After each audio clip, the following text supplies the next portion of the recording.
ચૈતર વસાવા ભલે આજે જેલમાં છે, પણ નર્મદા જિલ્લા આમ આદમી પાર્ટીના નેતાઓ અને કાર્યકર્તાઓ દ્વારા લોકોને પોતાના દમદાર વક્તવ્યથી પાર્ટીમાં જોડવાનું અભિયાન સતત ચાલી રહ્યું છે। ત્યારે નર્મદા જિલ્લાના કયા ગામના 400 કાર્યકર્તાઓને આમ આદમી પાર્ટીમાં જોડવાનો દાવો થયો છે અને કોણે કર્યું છે દમદાર ભાષણ, જુઓ આ વિડીયોમાં। જય જોહાર, જય આદિવાસી, જય આદિવાસી।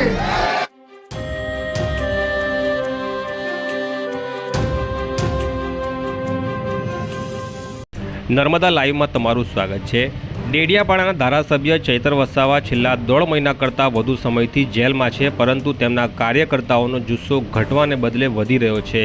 હાલમાં જ ગરડેશ્વર તાલુકાના સુકા ગામે આમ આદમી પાર્ટી દ્વારા એક જાહેર સભા કરવામાં આવી હતી અને આમ આદમી પાર્ટીના જિલ્લા પ્રમુખ નિરંજન વસાવા દ્વારા દમદાર વક્તવ્ય આપીને 400 જેટલા ભાજપ અને કોંગ્રેસના કાર્યકર્તાઓને આમ આદમી પાર્ટીમાં જોડવાનો દાવો કરવામાં આવ્યો છે। વરસતા વરસાદમાં પણ લોકો વક્તવ્ય સાંભળવા અડીખમ રહ્યા હતા। આ નર્મદા ડેમ જ્યારથી બનાવ્યો છે ત્યારથી લઈને અત્યાર સુધી આપણા લોકોનું શોષણ થઈ રહ્યું છે। આ નર્મદા ડેમ બનાવ્યા પછી અહીંયા ગાડી કેનાલ બનાવવામાં આવી। કેનાલ ફક્ત આપણાથી 5, 10, 15, 20 કિલોમીટરના એરિયામાં છે।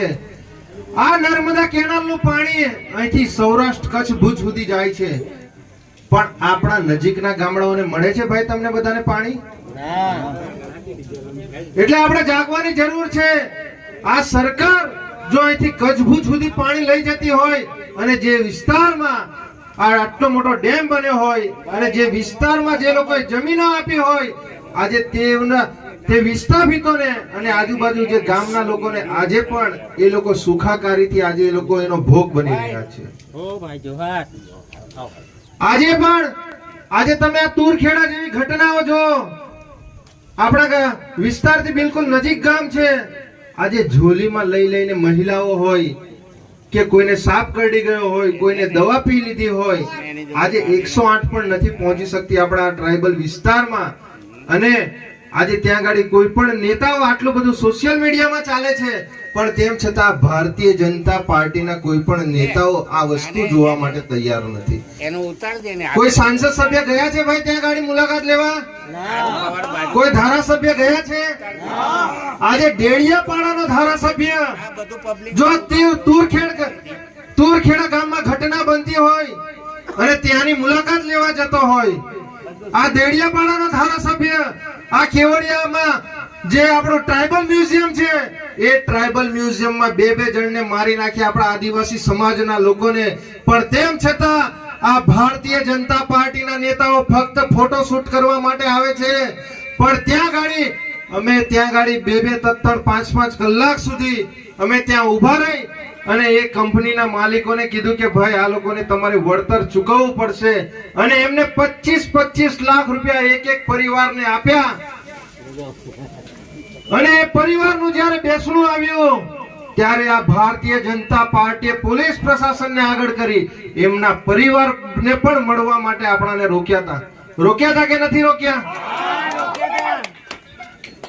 આજે આ સ્ટેચ્યુ ઓફ યુનિટીમાં ઘણા બધા આપણા આદિવાસી સમાજના લોકો વિસ્થાપિત થઈ રહ્યા છે।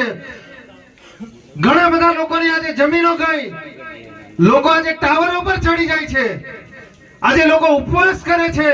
આપણા જે આજુબાજુ ગામના જે તે સમયના એ કેબિનેટ મંત્રી હતા એ લોકોને પારણા કરાવે છે, પણ એમના આજે પણ એ પ્રશ્નોનું નિરાકરણ નથી થતું। આજે પણ એ ટાવરો પર 4-4, 5-5 પોલીસ કર્મચારીઓને મૂકી દેવામાં આવે છે, અને આપણી જ્યારે રજૂઆત હોય આપણી રજૂઆત સાંભળવા માટે કોઈ તૈયાર નથી। અત્યારે અહીંયા બાજુમાં જ હાઇડ્રો પ્રોજેક્ટ આવે છે, એમાં 18 ગામો જાય છે। ભાઈ તમારે વિકાસ કરવો હોય તો તમે બોમ્બે જેવી સિટીમાં જઈને કરો, અમદાવાદ જેવી સિટીમાં જઈને કરો। આ અમારા આદિવાસીઓની જમીન છે, અમે જંગલ અને જમીનના રખવાડા છે, અમે બિરસા મુંડાના વંશજ છે, અમે ચૈતરભાઈ વસાવા એ બિરસા મુંડાનો વંશજ છે।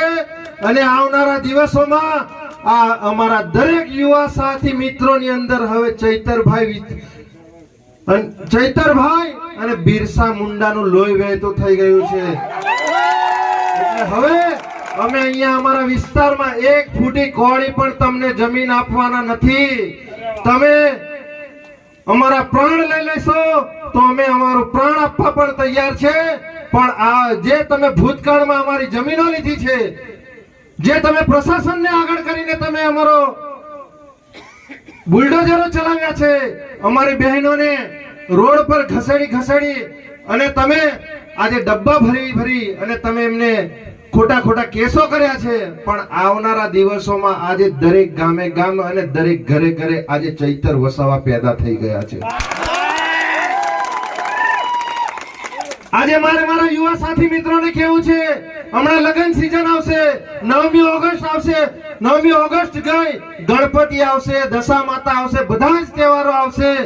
પણ હવે સમય આવી ગયો છે આપણા સમાજ માટે અવાજ ઉઠાવવાનો. હવે સમય આવી ગયો છે આપણા સમાજમાં જે અત્યાર સુધી આ ભાજપની સરકાર હોય, આ કોંગ્રેસની સરકાર હોય કે કોઈ પણ સરકાર હોય, આપણા સમાજનું શોષણ કરતી જ આવી છે. અને હવે જો આપણે નહીં જાગીએ તો આ ચૈતરભાઈ જેવો એક હીરો આપણને મળ્યો છે. જો હવે પણ તમે નહીં જાગો તો આવનારા દિવસોમાં જે હાઇડ્રો પ્રોજેક્ટ આવે છે, આ જે સ્ટેચ્યુ ઓફ યુનિટી આવે છે, એરપોર્ટ આવે છે, ઘણા બધા પ્રોજેક્ટો આવનારા દિવસોમાં આપણા વિસ્તારમાં આવવાના છે. જો તમે હજુ પણ નહીં જાગો તો આપણો સમય આના કરતા પણ વધારે ખરાબ આવવાનો છે. શું તમે બધા તૈયાર છો જાગવા માટે? મિત્રો આજે આ નારંગી જેવા જે અહીંયા ગાડી